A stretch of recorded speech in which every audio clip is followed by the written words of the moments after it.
JayCast. 3, 2, 1, go.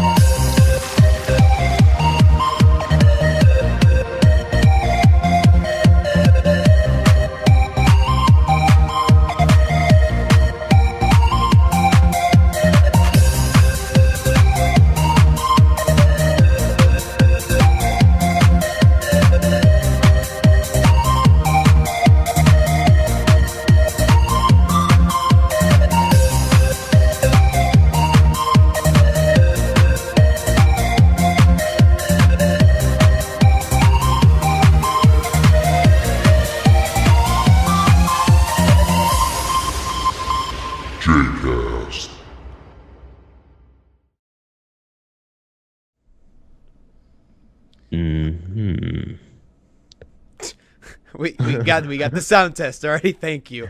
1, 2, 3. Okay, I think we're good.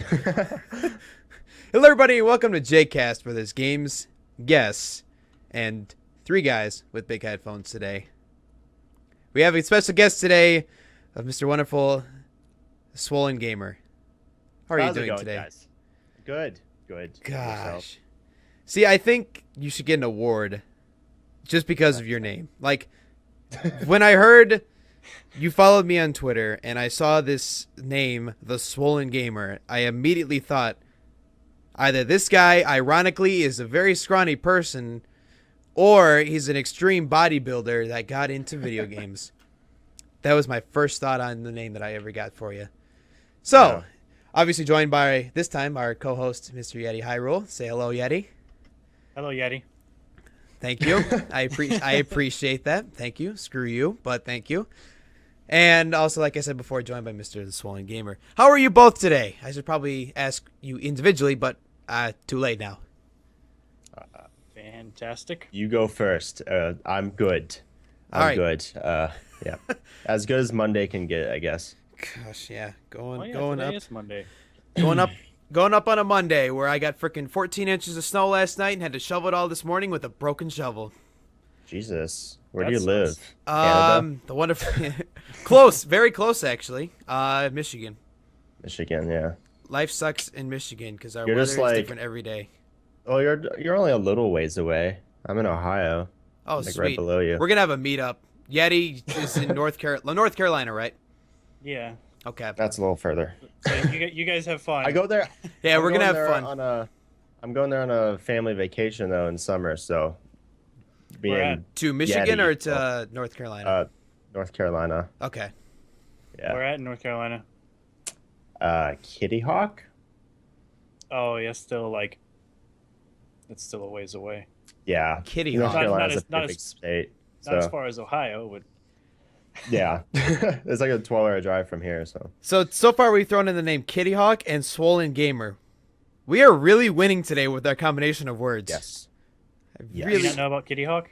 No, I am illiterate when it comes It's to like the Wright anything brothers- south. So awesome. Have you ever done the hang gliding? I really Thing want like- to. It's pretty sweet. Someone I did it offered a me few to go times. hand gliding once, but I realized I lived in Michigan and there's no actual steep cliffs. So I was like, where are you gonna go? Like, oh, there's like a 20-foot tall hill that we can go down. I'm like, yeah, that's gonna be worth about 3 seconds of fun. Right. So you drag your shins into the concrete. Mm-hmm. Yeah, Exactly. you can actually hang glide off of not so steep or high surfaces. Like I just did it off of sand dunes when I was in North Carolina. That was pretty fun. You actually get some air. But Well, that's where the first like flying. I don't want to say airplanes, but like flying mechanisms were made, like by the Wright Yeah. brothers. yeah. Because of That's the kind of what it's sand centered around. That's like this, what they show you in like the videos and stuff like that. Hmm. It's pretty I cool. have no idea what you guys are talking about, so I'm just going to pretend that I do. So that sounds really exciting. But anyway, I wanted to talk about what sort of games we've all been playing this week, because I feel like we should do that. Yeti, why don't you talk about the games you've been playing this week? Same as always, just horror games here and there, and a couple RPGs here and there. Get a life. I've been. Hey, I'm a gamer. I have plenty of lives. My brother has a T-shirt that says that. He's just like, Really? He's like, you only live once. False. You only live 5 times. That's pretty awesome. I like that shirt, and I want to steal it from him, but sadly, I have not gotten the chance to yet. Stolen Gamer, how about you today? What sort of games have you been playing this week? Games, well, to be honest, I've been pretty busy, but Five Nights fan games, more Five Nights fan games. Yeah, Five Nights fan games, you know. Oh, How, right. how are those, by the way? I've always wanted to play like Five Nights at Wario's and Five Nights at all the other ones. You know, it's surprising, like, I'll be honest with you, most of them are not very good. But once in a while, you'll come across a real gem that's like really well done. Like recently, I just posted a video. It was One Night at Flumpty's. Best Five Nights fan game ever. Really? It's like Humpty Dumpty, but like scary. It was so well done. Like it was so responsive. The illustrations were like all original. They were beautiful looking, high contrast. It was like really visually stimulating, and it was just the right length because it was one night. You know what I'm saying? So I don't know. Once in a while you get good ones, but a lot of them are not so Well, great. they're fan-made games. It's kind of there's a game that I Yeah. just played today that's recorded. It'll go up on the same day as this podcast.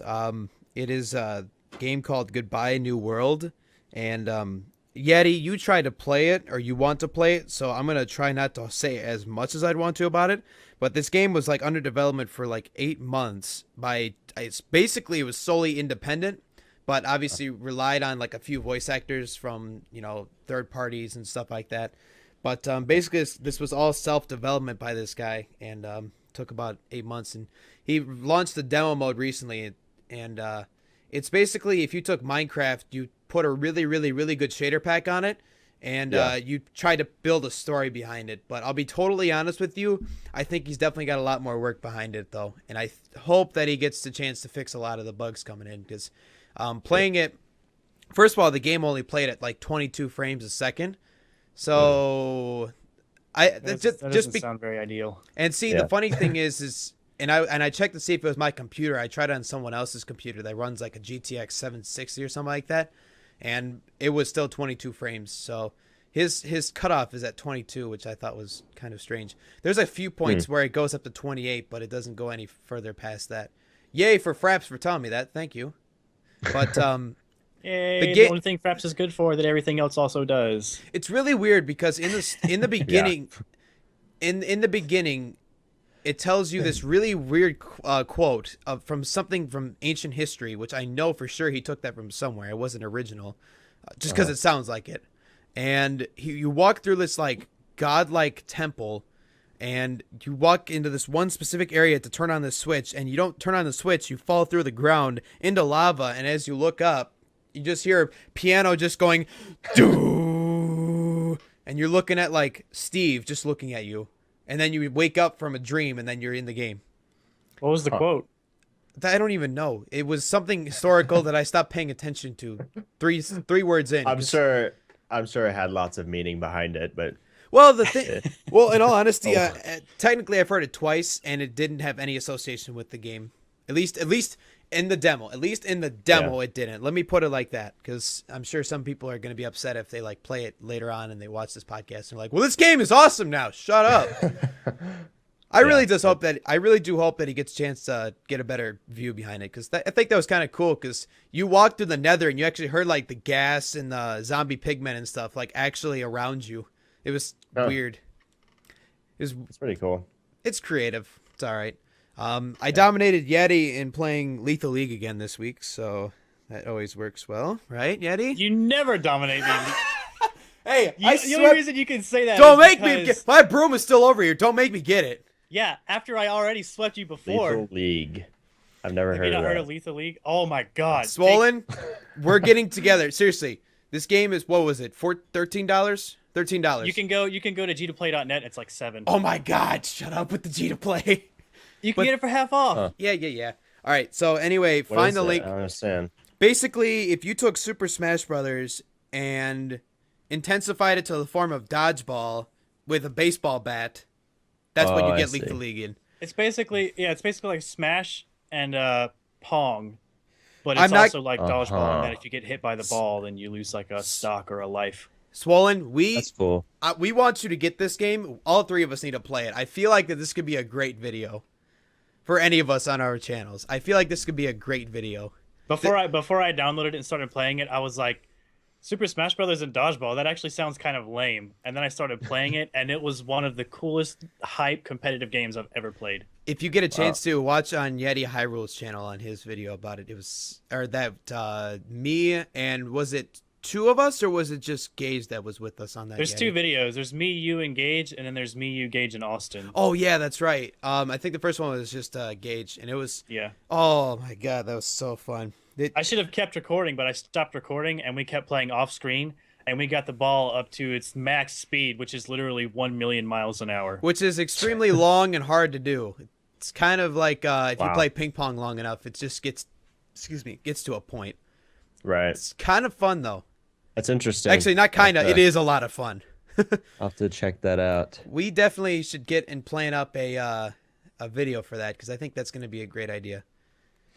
So anyway, other than those two games, nothing really special that's remarkable or anything. Other than that, yeah, I'm good on my part.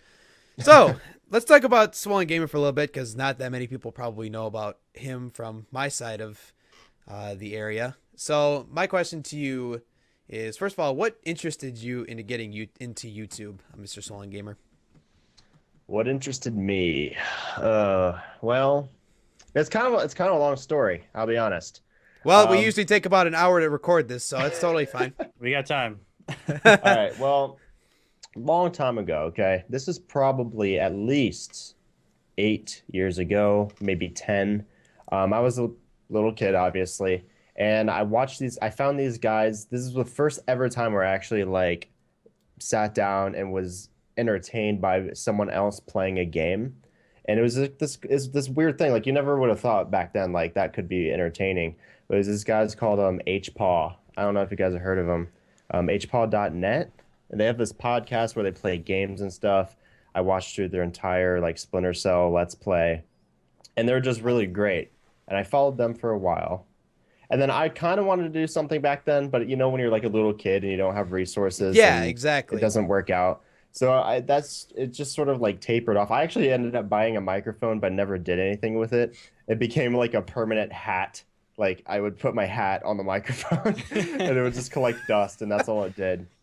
Interesting. But yeah, so that was back then, and then a few years go by, got really into Gears of War. I don't know if you guys have heard of that or played that. I've never had an Xbox, so I've I never played it. I played it one time. It was only for like maybe an hour and a half, 2 hours, but it was fun.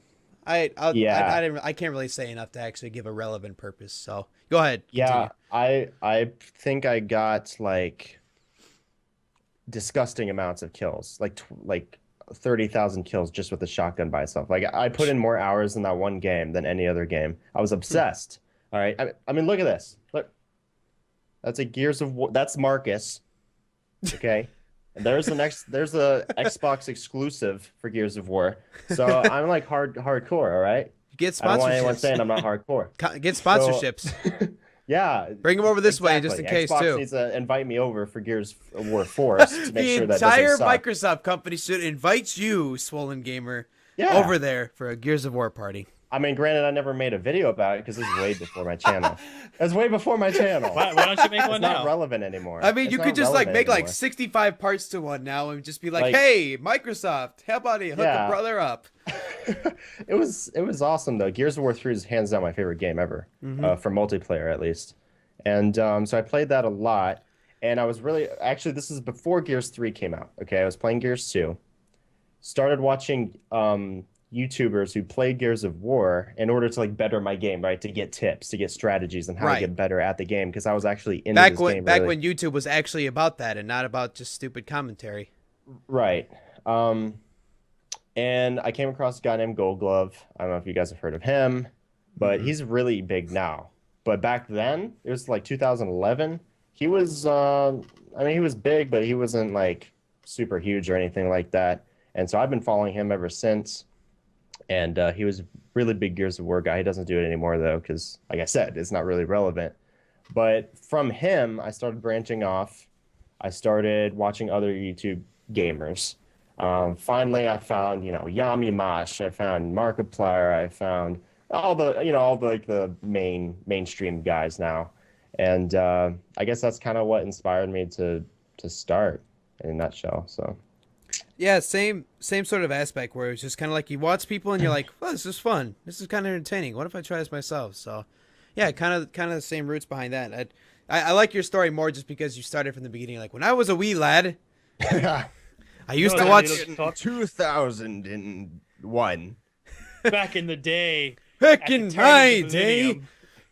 when the NES was still a thing. Actually, my first ever game that I played was Luigi's Mansion. on Really? GameCube. Oh, I want to do it. I try to stay away from the I term think let's I'm gonna play. do one. I want to do one so bad.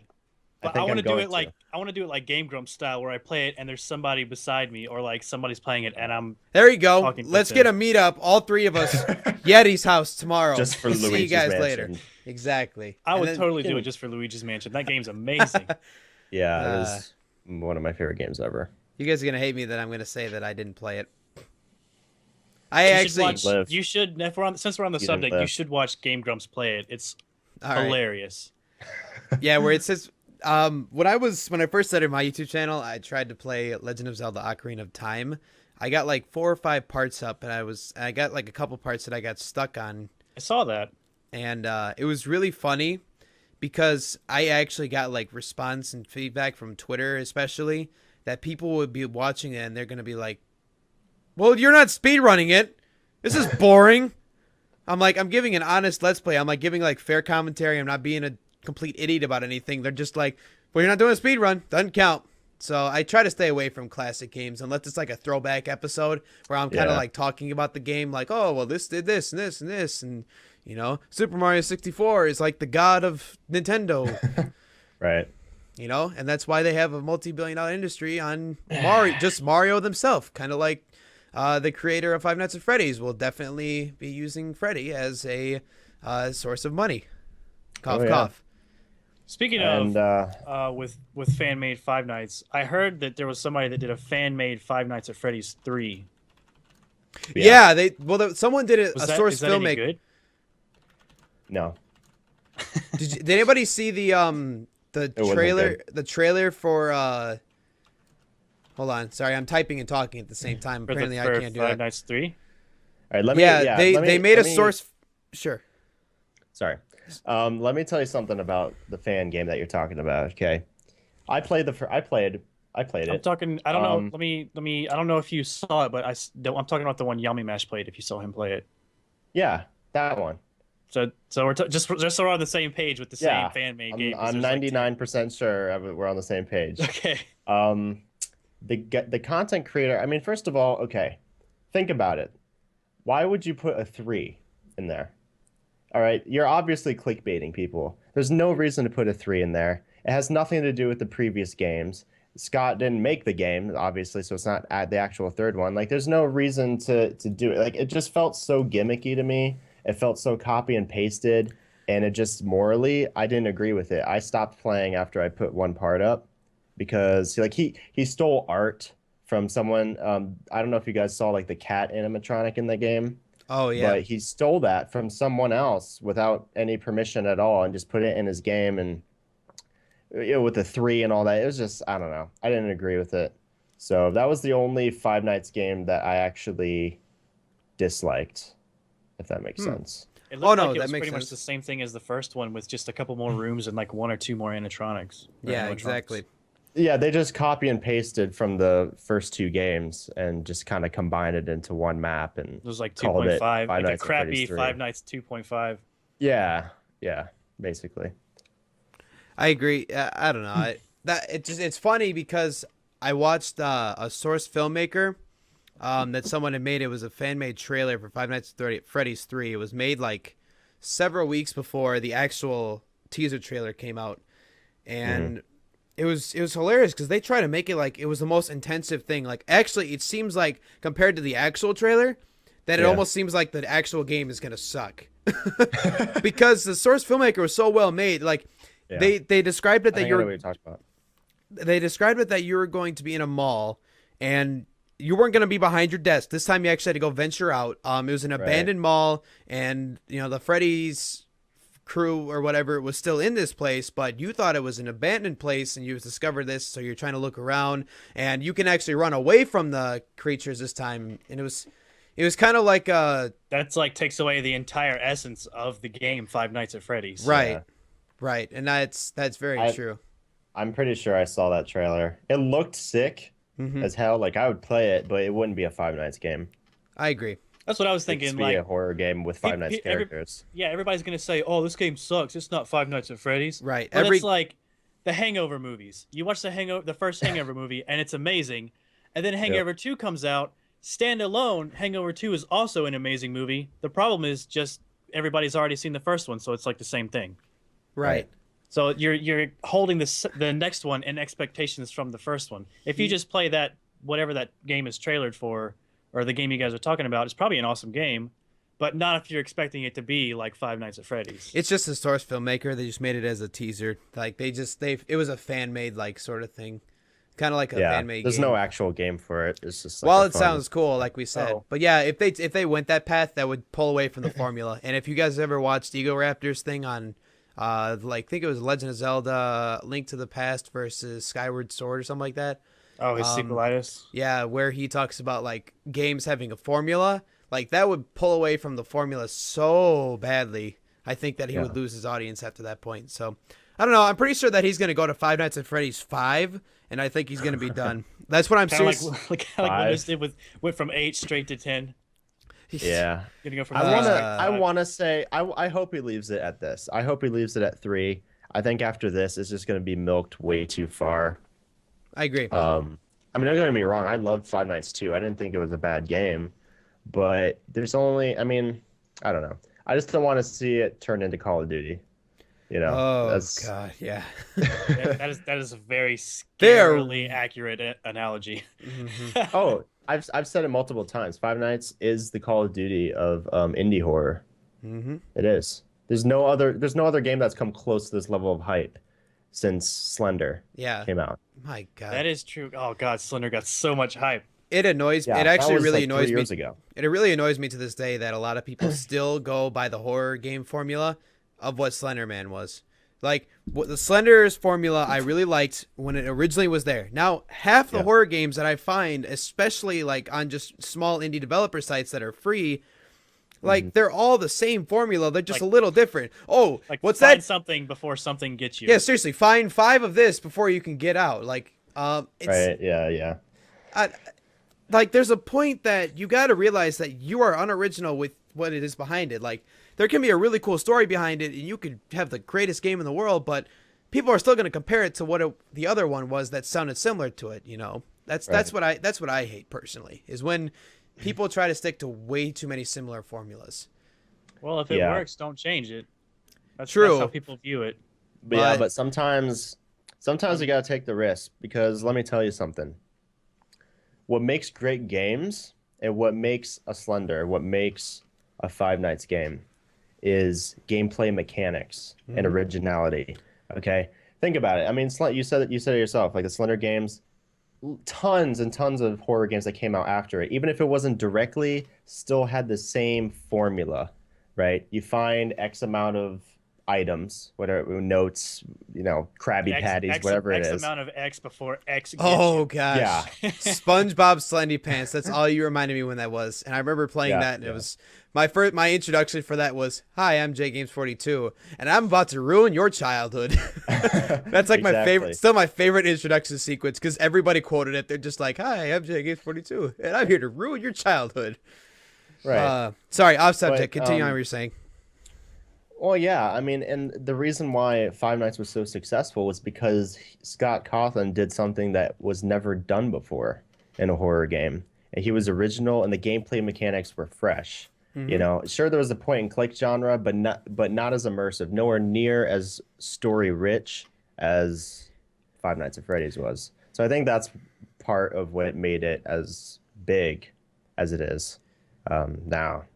I think that's largely what made it as big, because it was new. Like you said, it was fresh. And with any kind of new video game in any genre, it's exceptionally hard to be creative enough to create an entirely new way of playing a game, as many games as there are now. I agree. Yep. You know, I like the saying that I heard a long time ago. It was kind of a random thing from a teacher of mine, but like I kind of took it to heart after that. He says that whenever you're going into something, especially into like creative content work, I think it was our art teacher, so of course I was gonna say that. But their saying is that be the chicken so that other people can become the eggs. So that meaning that Right, yep. meaning that you know Oh, you're the it guy took that me a everybody second. wants to follow it. That makes So sense. I like that saying just because like this reflects so well to what we're talking about right now. Like, you know, you want to be that developer that created something that everybody is so envious of, and they're like, "Wow, this is such a great game." Everybody attracts to it, and then a developer has that still in their mind, and they'll make another game off of it. Now, it sounds like a weird saying, but like you said, I mean, I would personally, I would relate it more to like an apple tree, where you want to be the tree that produces the best tasting fruit. I don't know about chickens laying eggs. that's just what they said. I mean, sorry for not being in your world. I mean, I don't know think what you should parallel be universe. Oh wow. Yeah. Yeti Hyrule, most humble co-host I've ever had in this entire series. Great. Everything about me is exceptionally amazing, especially my humility. The humbleness is becoming even better. So let's talk a little bit more about your channel, Swollen. Since we're having a bunch of fun with talking about Five Nights at Freddy's. Is right now your YouTube channel considered more of a job or a hobby? Meaning, do you actually make money off of this? Is this something that you do as a side, or Or are you like on the way to pursuing making it a job? I would say definitely the ultimate goal is to do this for a job. Am I doing it for a job right now? Absolutely not. I make significantly less than minimum wage. And in fact, I make so little money that I tend to like I have an idea of how a video will perform before I put it up. If it's like a really popular like a Five Nights video, I'll run ads on it. But if it's just like a random video I do, I would rather not have my subscribers have to sit through an ad if they don't have to. If that makes sense. yeah, Like, it makes a lot of sense actually. like the amount of money I would make does not outweigh my subscribers having to sit through an ad. Right. So not 90% of my videos aren't even monetized at all. So yeah, I don't really make much of anything. JayCast It's a hobby. JayCast might eventually be becoming partnered soon. I'm actually not partnered with mine, so mine is considered basically a hobby right now. But like I said, that's something that I'm talking to with some people right now and just settling things up, figuring stuff out. So, but yeah, it's definitely something. Getting partnered isn't what everyone makes it out to be. No, honestly. I don't even really know what And- happens when you get partnered. Well, let's put it like Oh. this. When you're partnered through someone, that's your guy that you can go to for AdSense. This is from what I understand, and correct me if I'm wrong, Swollen, because you're actually partnered right now. So basically, you get partnered, you get AdSense through that, and becomes opportunities after you make like X amount of AdSense, then you can actually start getting money through it. Basically, they're almost kind of like an agent for you, where when you get AdSense, you actually get money back for it. So through the right partnership, you can get more money out of your video, I guess. Or Yeah. I think it's more correlated toward your views and subscribers from partnerships, though. I think. Right. I'm not an expert by any means. I really don't mess with that a whole lot, again, because this is not my top priority. Like monetary gain is not my top priority right now. I don't support myself with this. But what I can tell you is that AdSense really is kind of like a different beast. Like that's what other people used to do. That's what other content creators that are not gaming channels do sometimes. But like for me, I'm partnered with Freedom right now. And basically what it is it's a corporation that has a contract with Google that says the people under my corporation are allowed to run the ads that we provide to them on their videos, and all the revenue that they make after YouTube gets their cut, we get our cut, and then whatever's left over goes to the content creator. And that's how you make money. Like they provide you the ads. They choose like kind of, I mean, the value of the ad varies So, one ad could give you a higher money rate, view rate than other ads. So it just kind of depends. From somebody who's not partnered and doesn't know what any of this is all about, that sounds to me like instead of it just being you and YouTube takes a cut, it sounds like you're partnered. YouTube takes a cut, and then they take a cut, and then you get whatever you have. So, Yeah. like, This is it sounds like you would make less money that way if you were actually trying to draw money from it. Right. But you have to be partnered. It's all in order about the to- partnership. Because especially for gaming, I mean, I can't talk for like if you have like a comedy skit channel or something like that. But for gamers, you have to protect yourself with a partner. If you don't and you try to make money just from like the built-in YouTube creator, I forget what it's called. It's like you can get a partnership with YouTube themselves. You can get in a lot of trouble because you're technically playing someone else's copyrighted game, and it gets really hairy in terms of how your permissions and how you're allowed to make money from playing it. So you kind of have to be partnered in order to make money off of it. So But just different- It sounds like the only really added benefit of being a partner is that it's just kind of like a copyright safety net. Exactly. yeah, That's pretty much what it is. pretty much. Yep. And then to be honest, they don't even give you that much safety. Like if you're a small channel, you still have to deal with Content ID. I don't know if you guys have dealt with Content ID. I'm sure you Yeah. have. I had 'cause to do it's it fucking rampant. Twice. Yeah, it's a really big pain. Yeah, especially for AAA titles. Like, luckily, my channel is more indie games, and Mhm. most of that stuff is not copyrighted anyway, so it's not really a big deal. Oh, But man. there's a lot of people who play nonstop AAAs. I mean, they'll get your ass for cutscenes. They'll get your ass for music. Music, especially. Music is a video killer. You have to be careful about the music you use in your videos, man. Because you get a Content ID. Actually, Content ID isn't all bad because before you used to get a copyright strike. You get 3 Yeah. strikes, your account's terminated. You're Mhm. gone. Right. With Content ID, it's like, oh, the people who own the music, even though you only used it for 5 fucking seconds out of the entire video, they get all the revenue from your video, and it can still play and still be watchable. Exactly. Which, at least it doesn't penalize you, but at the same time, it's kind of dumb.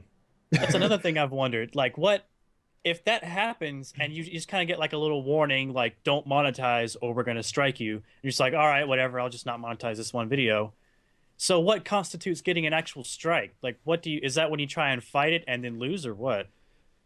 It really depends. Um, Okay, I can explain this one decently, unless you have you have personal experience behind this, because I remember having this before. I almost got a strike from a Winterfest skit video that I did, and this was like for our homecoming or whatever, and I put it on YouTube so people could come and watch it, and it was from an actual band, blah blah blah. It was in some commercial recently, but it got caught. I used it for like 30 seconds.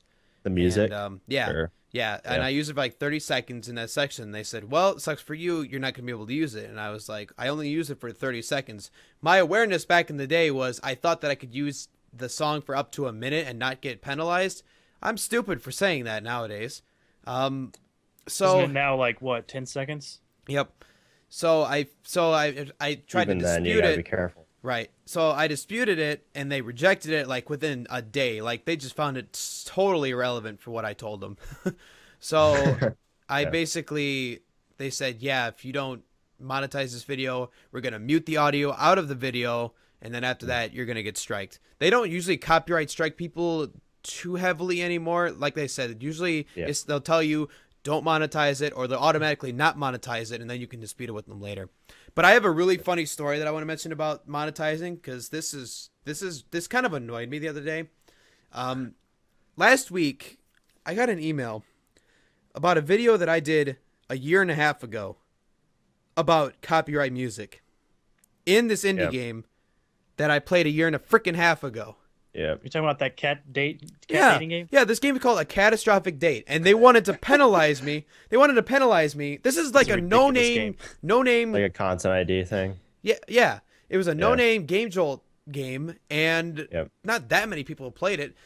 And all of a sudden they're like, "Oh, we're disputing it." Or we're like, "Oh, well, we don't like this, so we're gonna claim it because the artist apparently wanted money off of it." And I just kind of sat there and laughed because I disputed back and I said, this video has been up for a year and a half. This is off of a free indie game that I got on GameJolt. If anything, shoot them for it. That's like almost literally what exactly I told them. And the next, I don't understand how this happened because I sent it in. About 2 hours later, I checked my email, and it said that that they did not dispute it back within 24 hours, so therefore I won. After 2 hours? That's after weird. 24, what? Usually it takes a month. Usually they have a month to reply. Yeah, and it happened to another video, but I can't think of the name of it right now. It was another no-name game that happened to it. And they were just like, yeah. Everything's really weird with that because I'm in the middle of doing a Wind Waker series right now, and like only half of the Wind Waker series have copyright like notices, like content ID notices, Right. And the other half of the videos have no flags or anything. Like everything's good, I can monetize it and everything, and it's a Nintendo game. Like I don't understand how that works. We're about to make the best segue into our next topic, but I'm going to let Swollen talk about it first. Oh yeah. Go ahead, Swollen. What's it called? Not every video is monetized. YouTube has some kind of algorithm. So the more it sorry, did I say monetized? I meant content ID. Not every video is content ID'd. So it's sort of like a trust system. So if it content IDs your videos and you pass, right? It doesn't find anything bad in it. It'll be less likely to content ID you. Like the frequency at which it content IDs your videos goes down. I gotcha. So basically, if you don't have a strike on you and you don't seem suspicious, they won't consistently throw it on you because then that would just be more problems to their database because then there's so many more.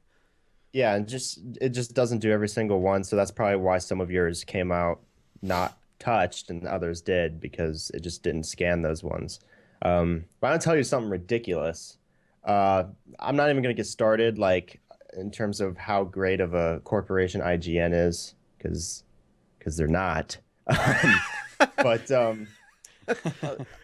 look, I remember what was it like probably 2 months ago, randomly out of the blue, I get a content ID claim against a video that was about 6 months old from IGN, and it was my Let's Play of The Walking Dead. IGN owns 0 of The Walking Dead game. I don't know what the hell they were all smoking. Telltale, yeah.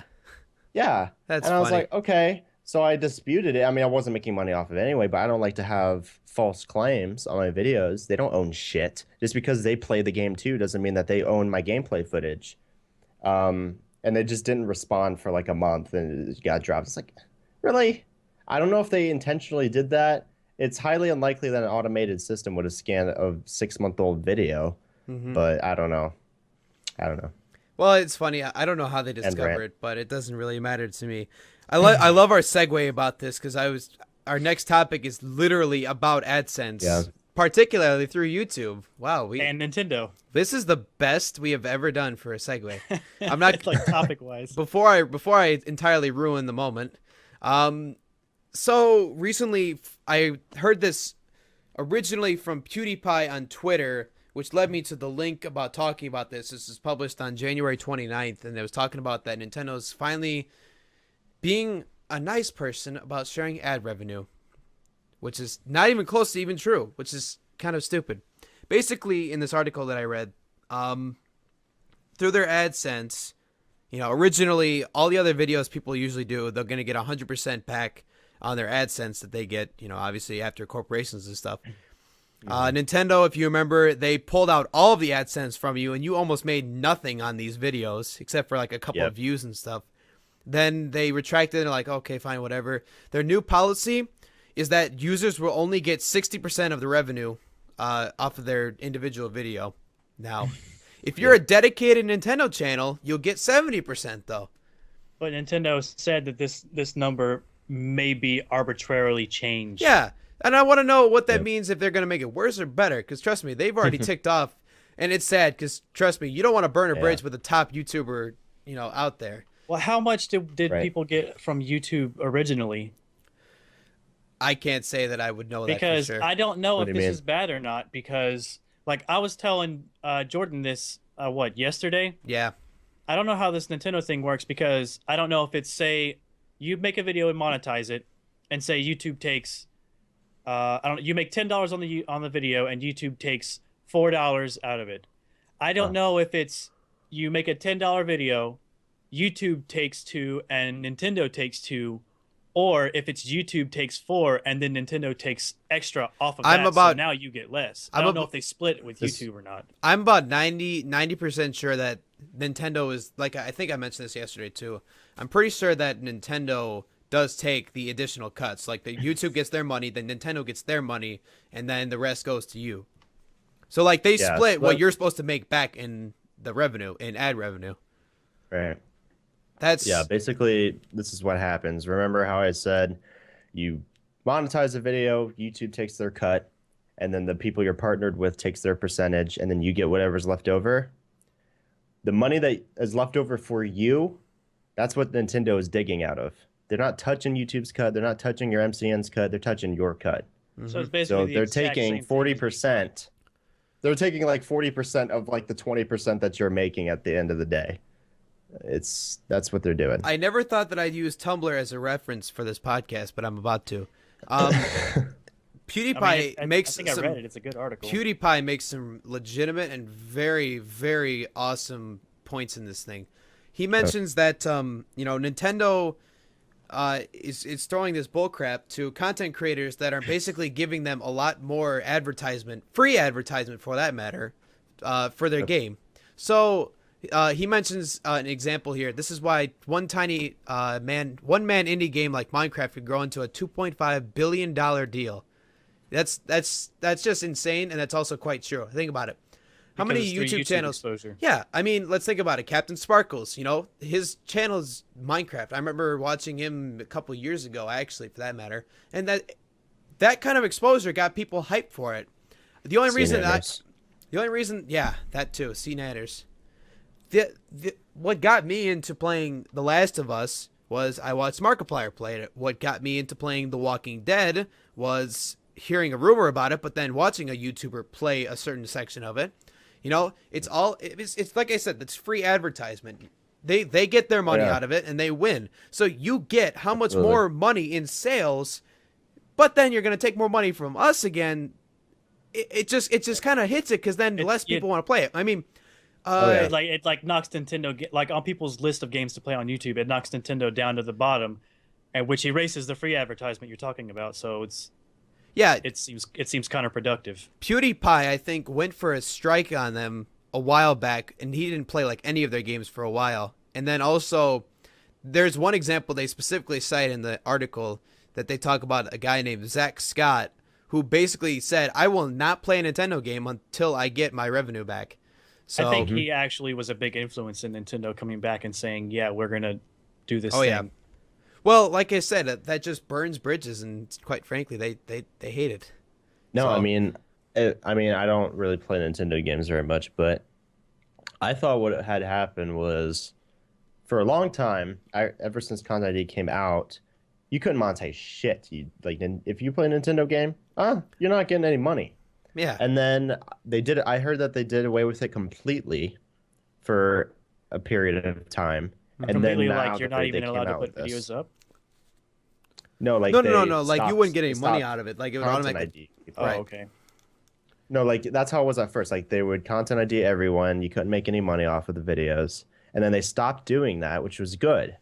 And then now they're rolling out this other thing just so that they can make a buck, and it's pissing a lot of people off, which is totally understandable.